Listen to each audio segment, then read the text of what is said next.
make the point that as integrative healthcare providers, we seek to identify root causes and to treat each person individually and holistically. But there's nothing cheap about identifying symptom patterns and phenomena and allowing the treatment to flow from there, especially early on in your treatment relationship. While you're pursuing identification of the root causes with some of the more time-consuming diagnostic tests, it's often strategic to get on first base, so to speak, with a helpful nutraceutical intervention that takes place during the first month or two of treatment.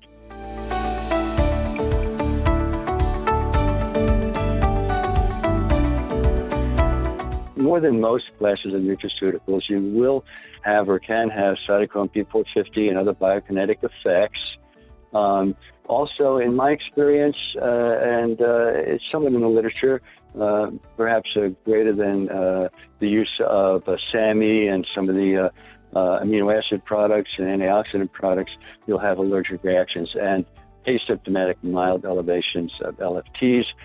You really need to, know the benchmark constituent or constituents for each of the botanical products you're using, since it can be quite mind-boggling with the multitude of preparations that are available. Patients will change the products from time to time. There's something on sale. And if you can, U.S.-made products with certifications and organic or generally more reliable, but not always available.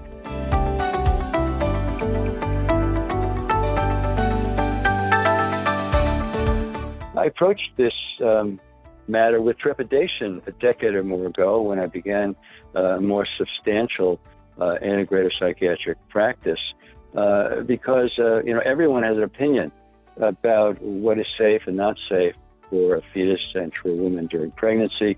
And, caution is in order.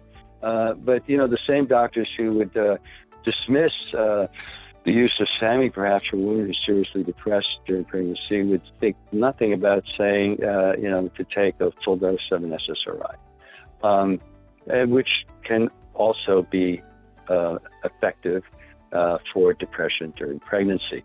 So keep in mind you're dealing with a precious person at a special stage of her life, and the fetus as well. And before you even consider any biotherapies, you want to, be the one, if no one else is doing it, to look at nutrition, the psychosocial, both the strengths and the stressors, and the psychological.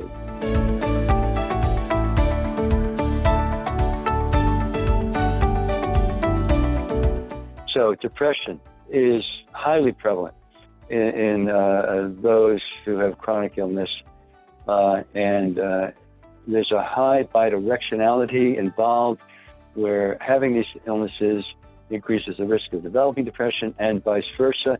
And then also many conventional medical treatments, although they themselves can be life-saving, chemotherapy for cancer, they also themselves carry an increased likelihood of other CNS sequelae, including depression. There's a paucity of evidence based in interventional studies, unfortunately, for both these special patient populations.